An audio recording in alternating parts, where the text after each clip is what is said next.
रात्री सासवडच्या मुक्कामात एक असा प्रसंग घडला ज्याने हजारो वारकऱ्याच्या मनाला स्पर्श केला। रात्रीचे जवळपास 11 वाजले होते। दिवसभर ऊन, पाऊस आणि चिखलाचा सामना करत दिंड्या चालत आलेल्या होत्या।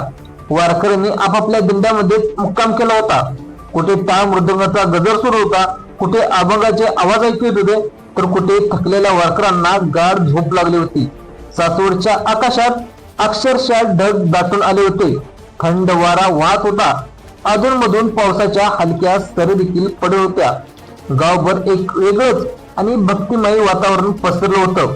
प्रत्येक रस्त्यावर ज्ञानोबा, माऊली, तुकारामचा जयघोष घुमत होता।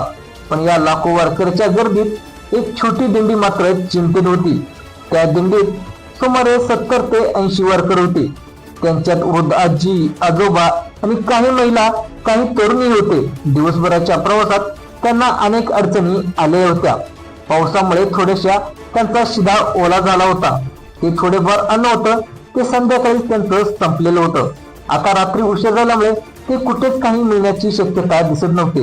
एक वृद्ध आजोबा शांतपणे बसले होते। त्यांच्या हातात तुळशीची माळ होते। ते हळूहळू नामस्मरण करत होते, पण त्यांच्या चेहऱ्यावरचा थकवा स्पष्टपणे दिसत होता। त्यांच्या शेजारी बसलेल्या एका माऊलीने विचारलं, काका, तुम्ही औषध घेतलं का? ते हलकेच असले, औषध आहे पण पोटात काहीच नाही। रिकामा पोटी औषध घेतलं तर मला त्रास होईल। हे ऐकून सगळेच शांत झाले। दिंडी प्रमुखांनी आजूबाजूला चौकशी केली। काही अन्नछत्रामध्ये गेले, काही दिंड्याकडे गेले, विचारणा देखील केली, पण सगळीकडे एकच उत्तर मिळालं, माऊली, जेवण संपलं। रात्रीची 12 वाजले। थकवा, भूक आणि काळजी यामुळे काही वारकऱ्याच्या डोळ्यात पाणी आलं। एक छोटा मुलगा आपल्या आजीला म्हणाला, आजी, उद्या सकाळी खाऊ ना?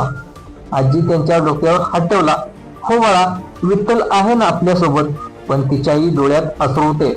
तेवढ्यात एका तरुणाने सुचवलं, चला आपण सगळे मिळून हरिपाठ म्हणूया, जे होईल जे विठ्ठलाच्या इच्छेने होईल। सगळे उभे राहिले, थकलेले आवाज आणि पुन्हा एकदा एकत्र झाले।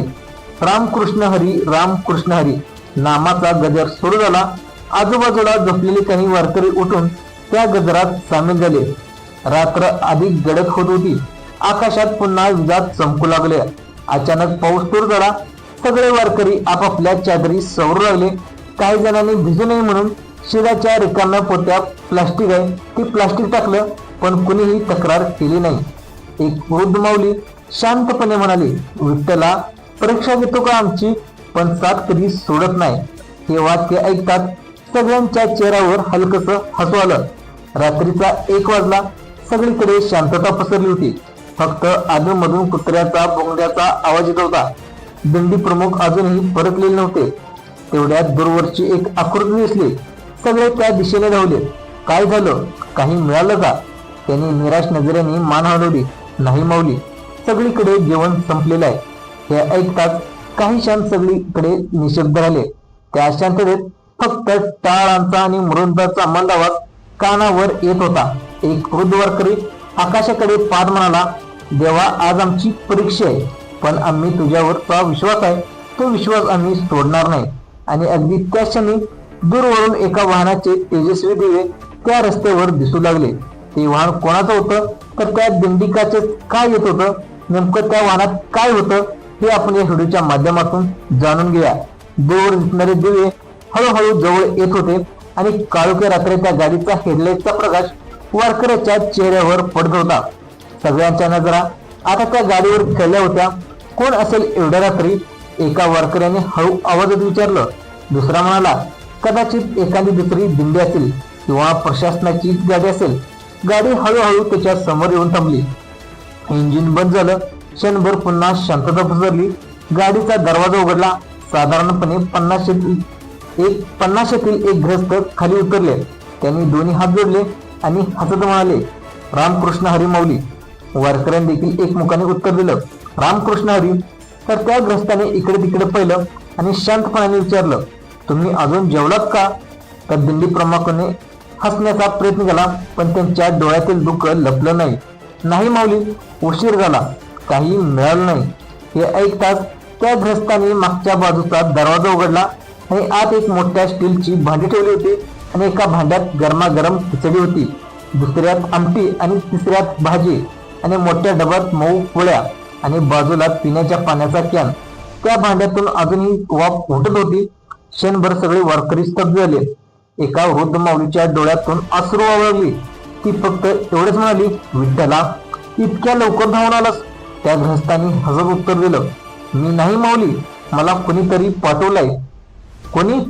सगळ्याच्या तोंडून एकाच वेळी प्रश्न आला.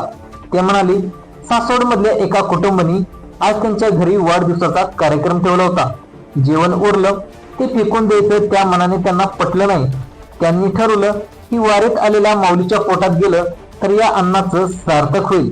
हे ऐकून सगळ्याच्या अंगावर शहर आले आणि क्षणात पत्रावळ्या मांडल्या गेल्या. महिला वाढपाला लागल्या. गरम खिचडी वाढली जाऊ लागली, पोळ्या वाटल्या जाऊ लागल्या आणि आमटीचा सुगंध दरवू लागला. रात्रीचे जवळपास 1:30 वाजले होते, पण त्या क्षणी कोणालाही झोप आठवत नव्हती. प्रत्येकाच्या चेहऱ्यावर समाधान होतं. एका वृद्ध आजोबांनी पहिला घास घेण्याआधी दोन्ही हात जोडले. पांडुरंगा, तुझं देणं कधीही संपत नाही. सगळ्यांनी एकत्र नामजप केला, ज्ञानोबा माऊली तुकाराम. त्या जयघोषाने आजूबाजूचा परिसर दुमदुमून गेला.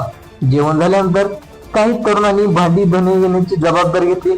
काहींनी परिसर स्वच्छ केला आणि त्या गृहस्थांनी शांतपणे सगळं पाहिलं आणि दिंडी प्रमुख त्याच्या जवळ गेले. माऊली, तुमचं नाव तरी सांगा. ते हसले. नावात काय आहे? आज माझ्या आईने सांगितलं होतं, वारीत एखादा उपाशी दिसला तर त्याला जेवायला घाल. मी तिथेच ऐकलं आणि हे बोलून त्यांनी नमस्कार केला. ते निघायला लागले.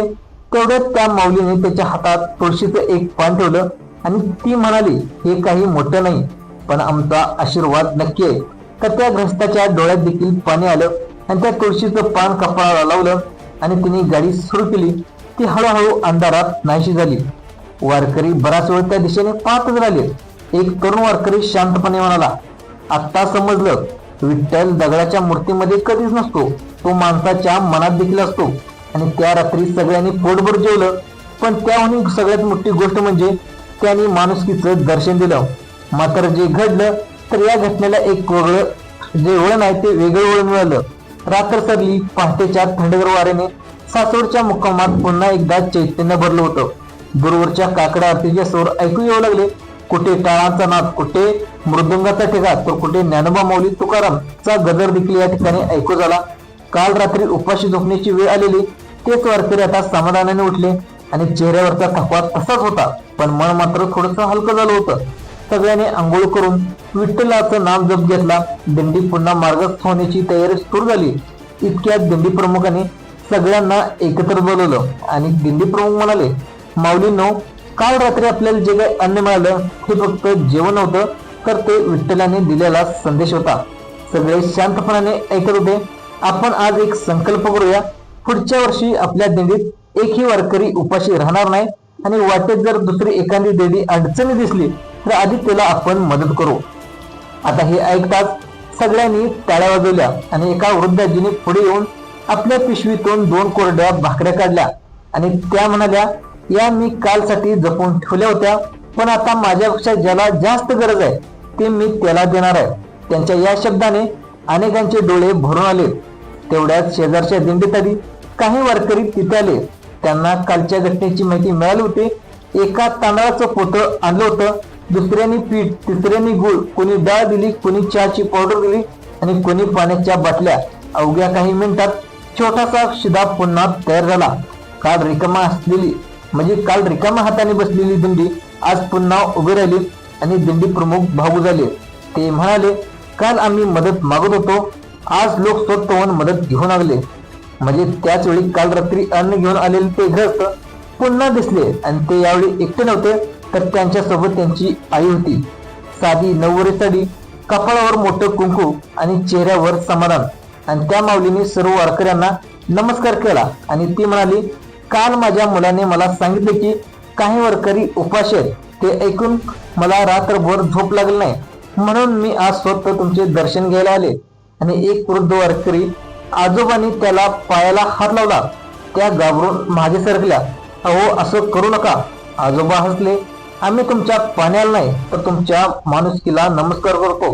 आणि क्षणभर सगळीकडे शांतता पसरली आणि त्या माऊलीच्या डोळ्यातून अश्रू वाहू लागले. त्या म्हणाल्या, माझी एकच इच्छा आहे, पुढच्या वर्षी मी स्वतः अन्नछत्रात सेवा करणार. हे ऐकताच सगळ्या वारकऱ्यांनी टाळ्यांचा कडकड केला आणि पुन्हा एकदा जयघोष झाला. पुंडलिक वर्धहरी विठ्ठल. पालखी पुढे निघण्याची वेळ झाली. टाळ, मृदुंग, विणा आणि अभंगाच्या स्वरात संपूर्ण दिंडी पुढे चालवली. कालची भूक आता आठवण झाली होती, पण त्या भुकेने एक गोष्ट कायमची शकली. भक्ती म्हणजे फक्त देवाचं नाव घेणं नाही, तर भक्ती म्हणजे दुसऱ्यांच्या वेदना ओळखणं. वारी म्हणजे फक्त पायी चालणं नाही, वारी म्हणजे एकामेकाचा हात धरून चालणं. विठ्ठल म्हणजे फक्त मंदिरातली मूर्ती नाही, विठ्ठल म्हणजे संकटात धावून येणारा प्रत्येक माणूस. आणि म्हणूनच त्या रात्रीचा सर्वात मोठा चमत्कार गरम जेवण नव्हता, तर सर्वात मोठा चमत्कार होता माणुसकी अजूनही जिवंत आहे. जोपर्यंत वारे, जोपर्यंत रामकृष्ण हरी या ठिकाणी याचा गजर आहे, जोपर्यंत एखादा वारकरी दुसऱ्या वारकऱ्याला माऊली म्हणून हाक मारतो, तोपर्यंत विठ्ठल या भूमीत जिवंत राहणार. ही कथा काल्पनिक असेल तर तिचा संदेश खरा आहे. जर आपल्या आजूबाजूला एखाद्या भुकेलेला, अडचणीत असलेला किंवा निराश असलेला माणूस दिसला तर शक्य असेल तशी मदत करा. कदाचित त्याच क्षणी तुमच्या रूपाने, कोणाच्या तर रूपाने आयुष्यात विठ्ठल येईल. रामकृष्ण हरी, ज्ञानोबा माऊली तुकाराम.